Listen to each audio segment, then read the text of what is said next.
Hi Fasters, and welcome to Old Fat and Fasting. This video is part 3 of our series that's titled How Do I Start Fasting? And today we're going to talk about how you need to put your kitchen on a fast before you put yourself on a fast. I would say one of the key things through everything we're going to talk about today is that you keep everything single digit. And when it comes to what Lori and I stock our kitchens with and what we eat during our eating window, we are a little different. But the one thing we both have in common is that we do both stick to single carb foods during our eating window. Most part, I follow, well, I guess I'm sort of a mutt. I would say that we are mainly keto, but we try to eat very clean.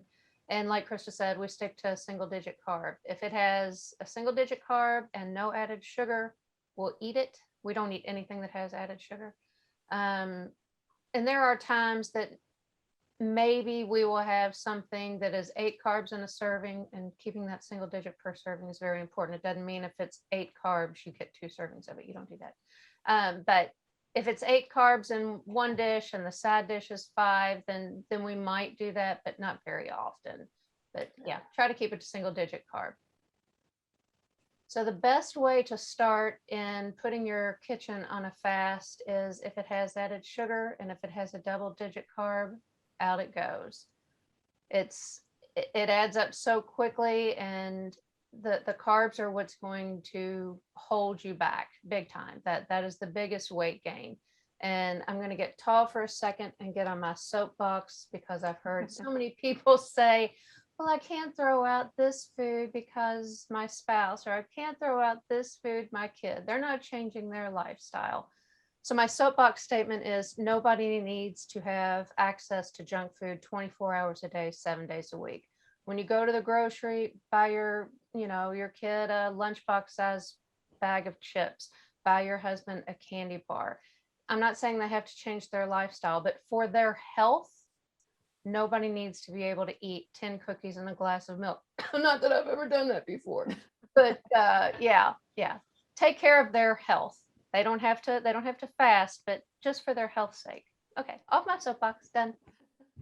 Yeah, the one thing that Lori and I have talked about with this is maybe you've got a husband who isn't really crazy about the fact that you're going to fast. So if his Oreos are a sore point for him and you don't want to make him more mad by saying there's not going to be Oreos anymore, get him to eat them in the garage or on the patio. Just like if they were a smoker and you weren't, you'd say smoke outside.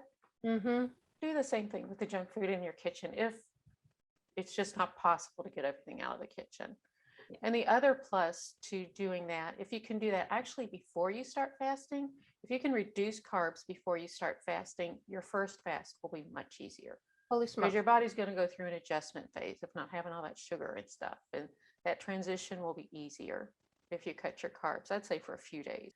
When you do your first fast, it's also very important to have things in your kitchen that are easy for you to just pick up and eat, basically. The first couple are going to be not easy.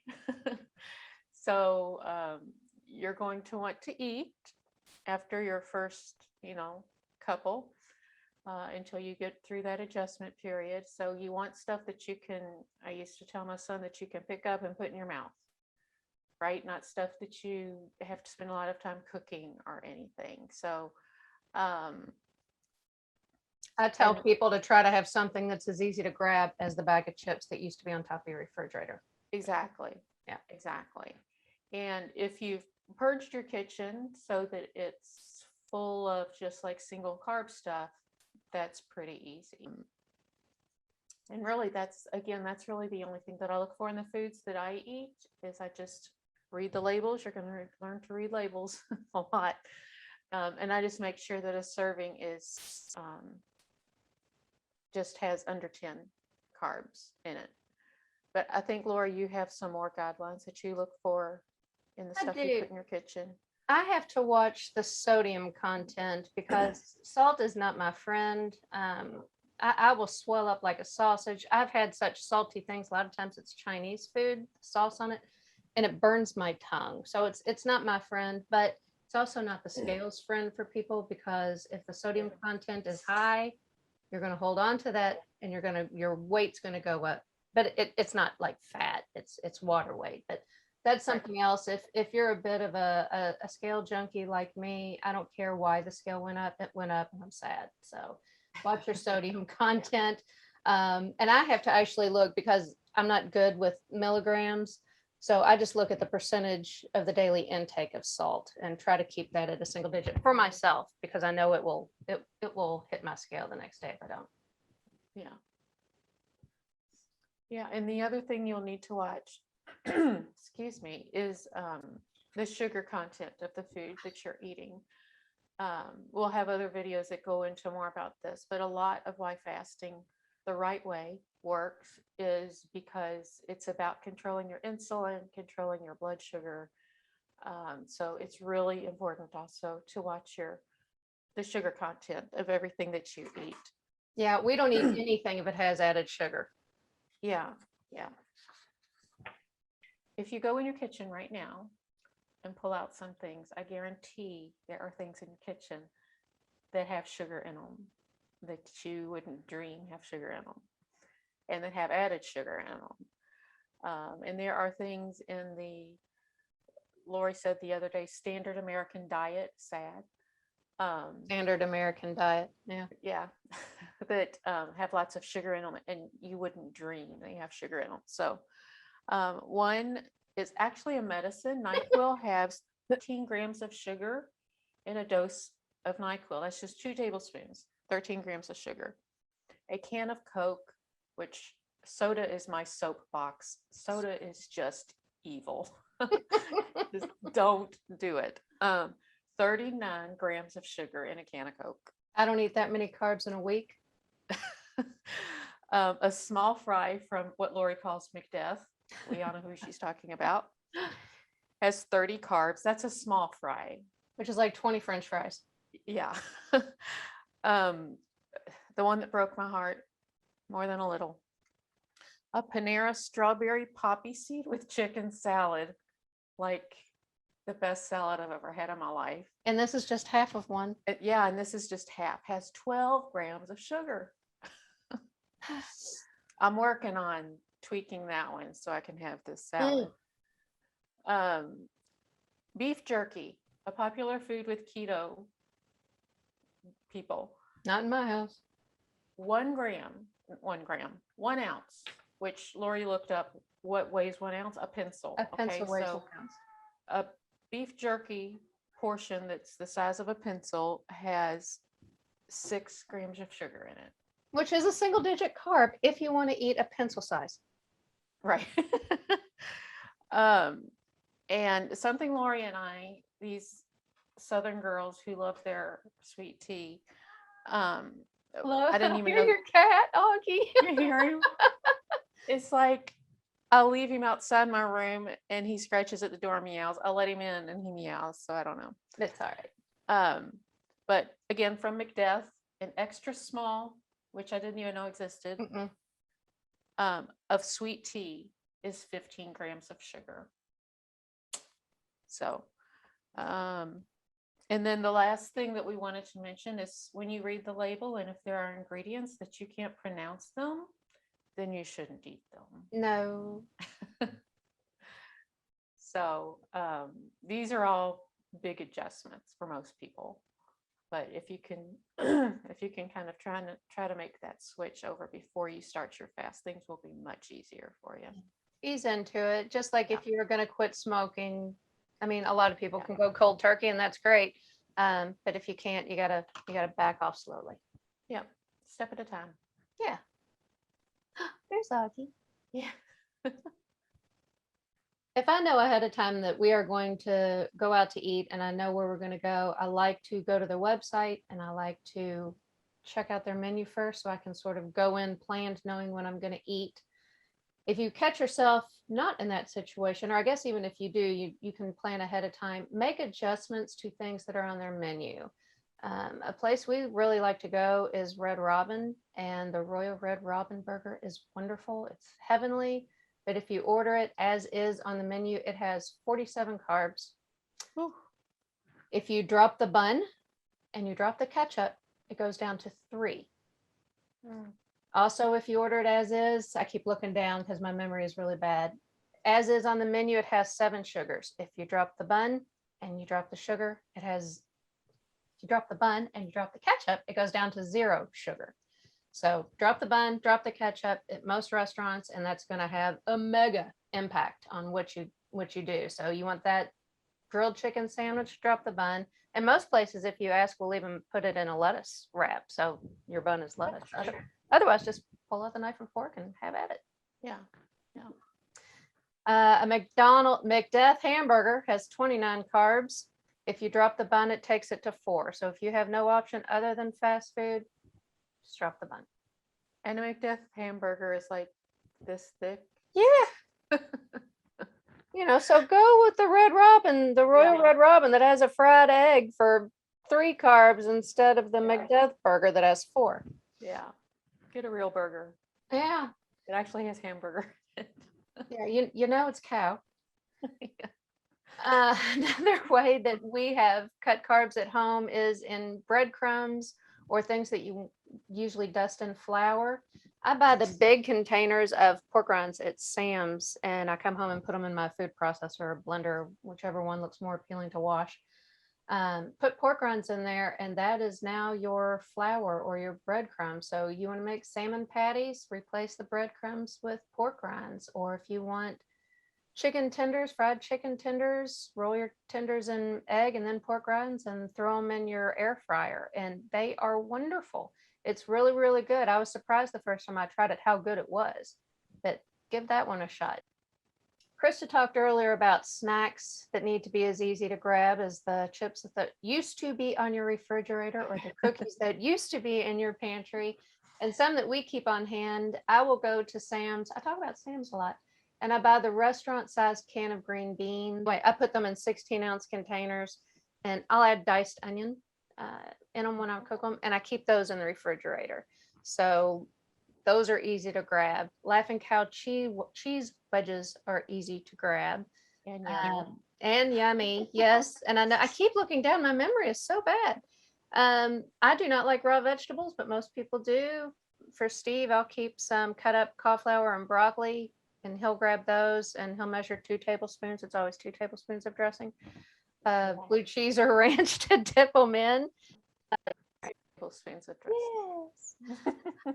I usually have some kind of homemade soup in the 16-ounce containers in the refrigerator that I can just toss in the microwave. Go and get yourself a rotisserie chicken, tear the chicken off, put it in a container so they can grab that, throw the bones in your Instant Pot, cover it with water, broth, 15 minutes, you have homemade bone broth. Olives, Chris added that to the list. I would never do that. And pickles. I went through that really fast, but even with reading it, I had to go through it fast. But that's a quick rundown of the snacks we keep in our house. Yeah, and we'll probably do like a couple of short videos, and one of them will probably be about snacks. Yes. So if y'all want to see more about that. Oh, and hard-boiled eggs and egg salad. Oh yeah. And I was gonna say, I prep raw vegetables also and keep them in my fridge. I don't like raw vegetables and my stomach doesn't like raw vegetables, but I put them in my air fryer and just spray them with vegetable oil, salt and pepper, and I just roast them in my air fryer. So that's another quick thing to do. I'm going to try that. Vegetables. Just to make sure they are low carb vegetables, because we discovered that this weekend. They are high carb vegetables, unfortunately. Green peppers. We should make a list. We should make a video about low carb veggies too. Let's do that. Let's do that. Yeah. And then I also wanted to mention broth. Lori just mentioned bone broth, but you can also make chicken broth. Just plop that rotisserie chicken in the Instant Pot, cover it with water. You can do veggie broth, which Lori did a video you can find about veggie broth, which in her house they call garbage soup because you make it with all the stuff from the vegetables that you would normally throw out. So the two ends of the carrots and the paper from the onions and Celery butts. yeah, and the big stalk at the bottom of the broccoli and all that stuff. It's free and it's yummy. So Cabbage look for that video. cores. Huh? Cabbage cores. Yeah, just anything from vegetables that you would usually put in the garbage. Yes. So I recommend looking for that video. I made that vegetable broth myself a couple weeks ago, and it's really good. It is good. And then we're going to keep adding to this. We're really passionate about wanting to get you guys some recipes. Yes. So we already have a few videos about recipes that you can find on our YouTube channel. We've added some, I don't know if all of those, I think all of those are already on the website, but we're constantly looking for recipes to add to the website. So you can check out what's already there. You can check out the video and just keep watching. Stay tuned for more, because There's one for pizza coming. Yeah, believe it or not. Yeah, because that's one of the big adjustments is learning what to eat when you come off your fast. So we're really trying to get stuff out there for you guys on that. And we want you all to know that giving up carbs and giving up sugar doesn't mean you're giving up flavor. Right. If we post the recipe, we've made it and we loved it. If it's so-so, it's not going up there. One thing that we both love that thankfully you can have during your eating window or on your fast is coffee. Yeah, we both always have our coffee. You can have as much of that as you want, whenever you want. You can also have tea, as long as it's not sweetened. And you can have water, of course, as much water as you want. I drink a lot of water. And you can put, a lot of people don't like water. I love water, especially if it's really cold. Lori doesn't really like water, but you can put a squeeze and just a squeeze of lemon or lime, or I've heard of people doing a squeeze of orange, but just a squeeze, because if you put too much in there, it gets too much sugar, which spikes your blood sugar, which goes against what you're trying to do. So you can make cucumber water though. That's true. And the first time I heard of cucumber water, it sounded disgusting to me, but it's so good. And it's so refreshing, especially like in the summertime. Really, really good. And Lori puts fresh mint from her garden in her tea. I do. When I boil the tea bags, I take off a branch and throw it in there and boil it with the tea bags. That's a great idea. And I bet it's really, really good. Yeah. And you don't have to grow it. It's right there in your produce department. Right, right. And there are also things that you can add to your coffee. Lori and I are different in this way too. I love black coffee. I actually prefer my coffee black, but she adds a couple of things to her coffee sometimes. Daily I add half and half, which I almost bet if we're out, I'll add some milk or heavy whipping cream, which I keep in there because I make whipped cream. Right. Video coming. Right. And you do bullet coffee. I haven't for a while. It's really, really good. It's coffee and whipping cream, butter or ghee, which is clarified butter, MCT oil or coconut oil, and seems like it had a pinch of cinnamon. I'll find the recipe and we can put it in the video.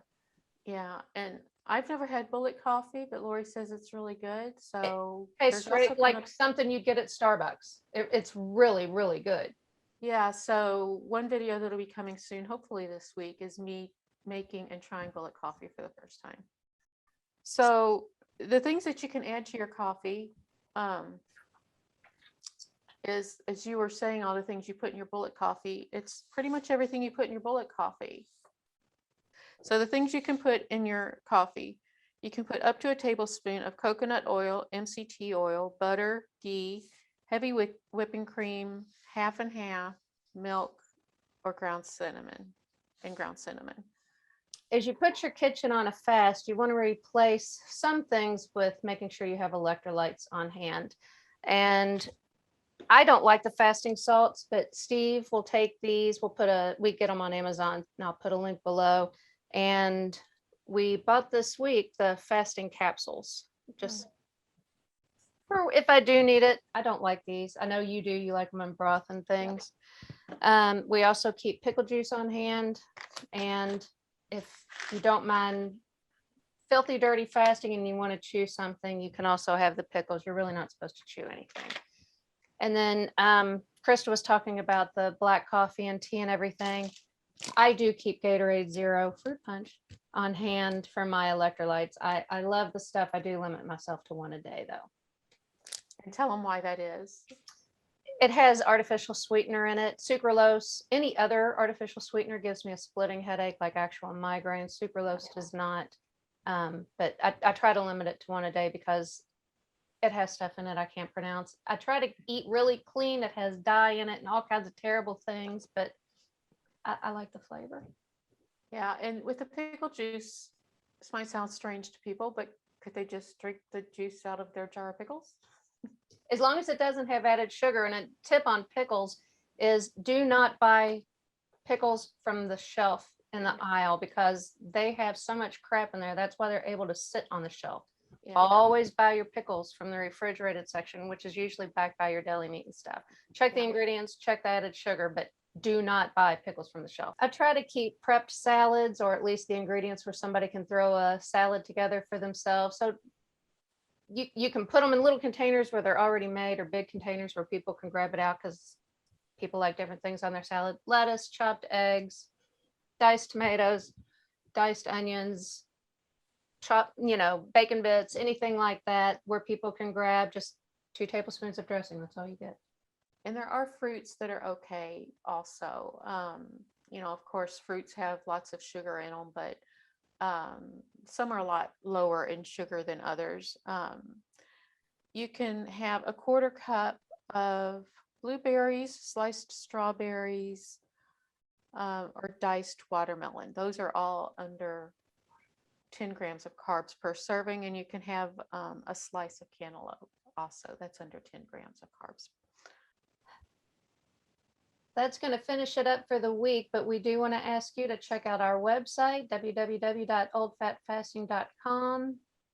We are at Old Fat Fasting on Facebook, Twitter, Instagram, and you can find us on the Life Fasting app. Our circle is Old Fat Fasting, and that's a great place where we can answer questions, give support, be a shoulder to lean on, whatever it is you need. It's really nice to have. Yeah, and I feel like one of the things you need to do as far as getting ready for your first fast too, or something that's really helpful at least, is finding a support group sort of. Absolutely. It's going to be much easier if you have a group of people who are supporting what you're doing, encouraging you, answering your questions. So yeah, it was really nice.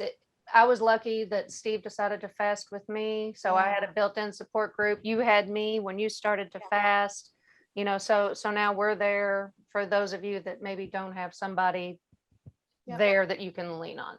You can lean on us. We're pretty nice. Yeah, most of the time. That'll finish it up for this episode, everybody. We want to tell you to have a great week and happy fasting. Bye-bye. Bye.